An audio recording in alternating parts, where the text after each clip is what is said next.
Guys are getting desperate on these restarts, trying to go for it. Track position's hard to come by.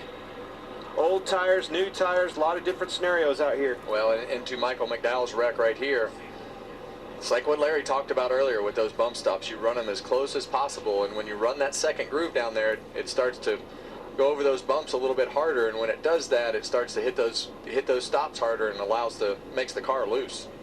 So the AMR safety team and NASCAR officials, they're talking with Michael McDowell and encourage him to climb out once everything is disconnected. Yeah, he's tried to get through the opening on pit road, and his car has only one tire that looks like it's pointed in the right direction, so can't steer it, so they're going to tow him through the opening. So Kyle Larson, even though the 2 laps that he lost were the result of a penalty, he is now, having served that penalty, eligible for the free pass and gets one of his back as Michael McDowell goes around and into the wall in Texas. We're wraps in the back of that car. Michael McDowell just found him, and you heard him talk on the radio about hitting the bump and the stops bottom out. Like Clint and I were talking during the break, he had probably not adjusted his car to run the pace that he was running to lead the race, and probably hasn't run up the racetrack like that, and definitely hasn't run up there running as fast as he just ran. But those hit that bump and those stops bottom out, the back of the car is coming around. Yeah, the pace has a lot to do with that. The faster that thing goes, obviously pushes it down more and more into that danger zone of bottoming that car out. You hit a bump like that at that pace, away she goes. And it's a real balancing act at this racetrack. We touched on at the beginning of the race. You see Kyle Larson get his lap back, get closer to being back in the game, but it's a balancing act because of how flat turns 1 and 2 are here at Texas. Then you get down to 3 and 4 where all the load is, all the bumps are, and you want to set it as close as possible down there. But with what these guys guessed the pace to be today, they set their heights and that one right there. Shirt. Well, what I am seeing is Ross Chastain being very aggressive. You know who's on his outside? Another very aggressive race car driver. Watch this. Chastain, Stenhouse, and Jones and Keselowski have not been to pit road since lap 103. This could get big.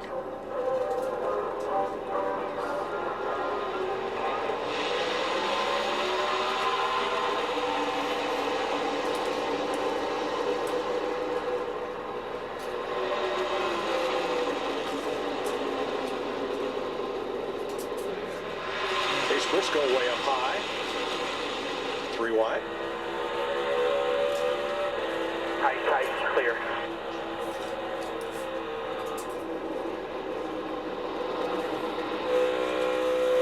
Outside 23. Outside. Our Toyota spoiler cam.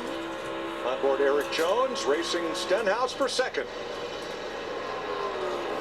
Guys, these are the moments I do not miss. These are the most hectic moments of these races all year, but really, really hectic here at Texas Motor Speedway because it's so easy for the front of the car to take off. At the exit of turn 2, you have to be on top of your game to anticipate what your car is going to do and try to position yourself in the right spot. We have a few overtime finishes too. So easy to get in trouble right here, Clint. Oh, yeah, I mean, it's all aero dependent. Ooh, you cross the wake the wrong way in front of a car. We saw it with Chastain, slid up into Reddick. Most of it down here in 1 and 2. Brad Keselowski trying to hold on to a top 6 spot. That's Carson Hocevar on one side.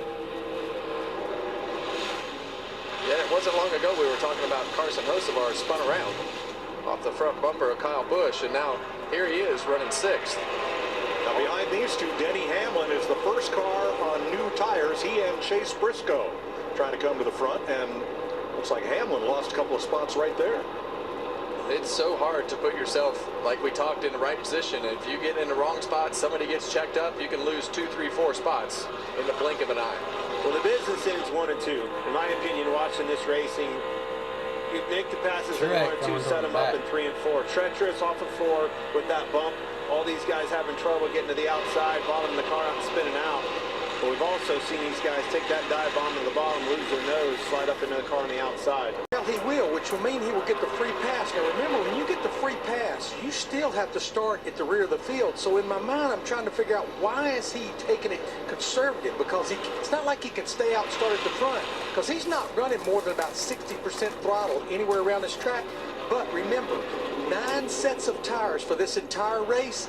They are on their 7th set right now, so I think they're just trying to preserve this set of tires. I think you're right, Larry. I think they know that they're going to have to continue running this set of tires, so he's doing all he can do to take care of those, because he's only got 2 sets left. And any cars that he passes right now will all be erased at the caution flag when he gets the free pass and has to start out back. Yeah, why stick your nose in any kind of trouble?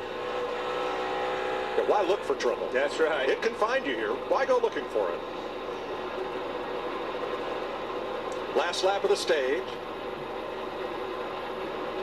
5th place, Briscoe Keselowski. 10th is Elliott, poised to get the final stage point. And Ross Chastain picks up the stage 2 win.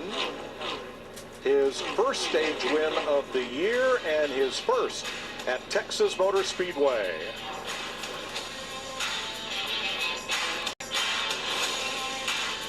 Drag races on, getting into 3. All but had him cleared. Bubba really rifled that thing off into the corner.